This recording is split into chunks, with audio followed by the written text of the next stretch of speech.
Princess Liara of the Celestial Empire stood at the edge of her crystalline balcony, watching the parade of disappointed suitors depart from the palace grounds below.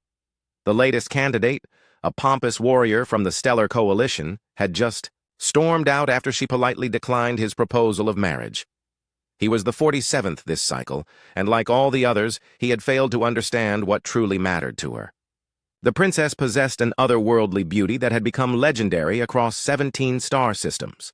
Her skin shimmered with an opalescent quality that shifted between silver and gold depending on the light, while her elongated ears tapered to delicate points that marked her as one of the ancient ethereal bloodlines. Her eyes held the deep purple hue of distant nebulae, and when she moved, it seemed as though starlight itself flowed through her graceful form. Yet despite her ethereal appearance, Liara had earned a reputation throughout the galaxy as the most difficult royal to court. Dozens of princes, generals, merchants, and nobles had traveled vast distances seeking her hand, only to be turned away. Some claimed she was too proud, others whispered she was cursed to never find love. The truth was far simpler. She sought a partner who valued wisdom over wealth, compassion over conquest. Her father, Emperor Valdris, had grown increasingly frustrated with her rejections. The empire needed strategic alliances, and marriage remained the most effective way to secure them. He had summoned her to his throne room countless times, each conversation ending with the same result. Liara would listen respectfully to his political reasoning, then quietly maintain her position that she would not marry for anything less than genuine respect and understanding. The arrival of the human delegation changed everything, though not in the way anyone expected. Humans had only recently achieved interstellar travel, making them relative newcomers to galactic politics. Most established civilizations viewed them as curiosities at best, primitive barbarians at worst. When Ambassador David Miller requested an audience with the Emperor, it was granted more out of amusement than serious diplomatic interest. The ambassador brought with him a small retinue, including a cultural attaché named Emma Rodriguez. She was unremarkable by galactic standards. Average height, brown hair, brown eyes, and none of the exotic features that typically drew attention at court. What she possessed instead was an insatiable curiosity about alien cultures and a genuine desire to understand rather than judge.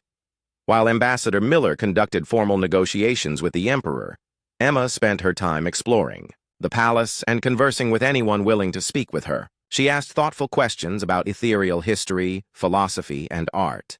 Unlike the typical visitors who focused solely on military might or economic potential, she seemed genuinely interested in understanding how the ethereals viewed the universe. Their first meeting occurred in the palace library, a vast repository of knowledge that most visitors ignored entirely. Liara had retreated there seeking solitude after yet another tedious courtship attempt. She discovered Emma carefully examining an ancient text on ethereal poetry, her brow furrowed in concentration as she attempted to decode the complex symbolic language. "The symbols represent emotional resonances rather than literal meanings," Liara offered quietly, causing Emma to look up in surprise. "Your Highness," Emma said, rising quickly and offering a respectful bow. "I apologize for intruding in your private space." "Knowledge belongs to all who seek it," Liara replied, settling into the chair across from her. "You show remarkable dedication to understanding our culture. Most visitors barely acknowledge we have one beyond our military capabilities." Emma's eyes lit up with genuine enthusiasm. "Your civilization has achieved something extraordinary. The way your people balance technological advancement with spiritual growth, how you've maintained cultural identity across multiple worlds while remaining unified, it's fascinating. I'm trying to understand the philosophical foundations that make it possible." For the next several hours, they discussed everything from ethereal meditation practices to theories about consciousness and existence. Emma listened intently, asking insightful questions that revealed she had been studying far more than just basic diplomatic protocols. She approached each topic with respect and humility, acknowledging the limitations of her own understanding, while expressing genuine desire to learn. As days passed, their conversations continued. Emma never once mentioned Liara's beauty or her status as an eligible princess, Instead, she treated her as an intellectual equal, someone whose thoughts and opinions mattered independent of her royal position. She shared stories about human philosophy, literature, and the struggles her species faced in learning to cooperate on a planetary scale. "Humans are still learning how to work together," Emma admitted during one evening walk through the palace gardens. "We've spent most of our history fighting each other over resources, territory, ideological differences. Only the discovery that we weren't alone in the universe forced us to start thinking beyond our tribal instincts." "Yet you achieved interstellar travel despite these conflicts," Liara observed. "That suggests remarkable resilience and adaptability." "Or remarkable stubbornness," Emma replied with a laugh. "We have a saying, necessity is the mother of invention. When survival depends on cooperation, even the most prideful individuals eventually learn to compromise."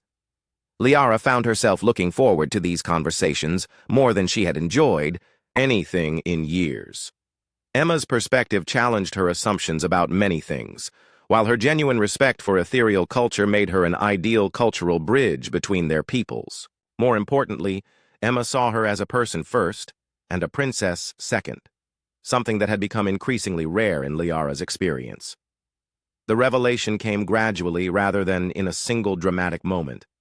Liara realized she had found what every suitor had failed to offer: authentic connection based on mutual respect and intellectual compatibility. Emma never sought to impress her with grand gestures or expensive gifts. Instead, she offered something far more valuable: genuine understanding and equality. When the human delegation prepared to depart, Liara made a decision that shocked the entire court. She requested a private audience with Ambassador Miller, proposing a cultural exchange program that would involve long-term human presence at the ethereal court. Specifically, she recommended Emma Rodriguez as the ideal candidate to serve as permanent cultural liaison. Emperor Valdris was initially skeptical, but the proposal offered significant diplomatic advantages. A formal cultural exchange would strengthen ties with humanity while avoiding the complexities of traditional military alliances. When he learned that Liara had volunteered to oversee the program personally, he recognized the deeper implications of her request. The announcement sent ripples throughout the empire and beyond. Princess Liara, who had rejected dozens of powerful suitors, had chosen to align herself with a representative of one of the galaxy's youngest civilizations. Critics called it political suicide, while supporters praised it as visionary leadership that would strengthen the empire through diversity rather than traditional conquest. Emma accepted the position with characteristic thoughtfulness, understanding the significance of the opportunity while remaining humble about her role. She approached her new responsibilities with the same genuine curiosity and respect that had first caught Liara's attention, proving that her initial impressions had been accurate.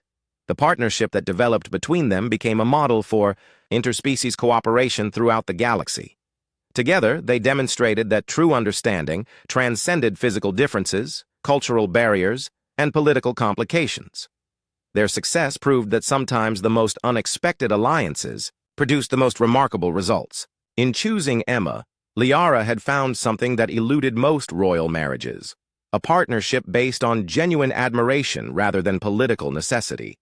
The human who had earned her respect without seeking it had accomplished what dozens of powerful suitors could not, winning her heart through wisdom, humility, and authentic connection rather than conquest or manipulation.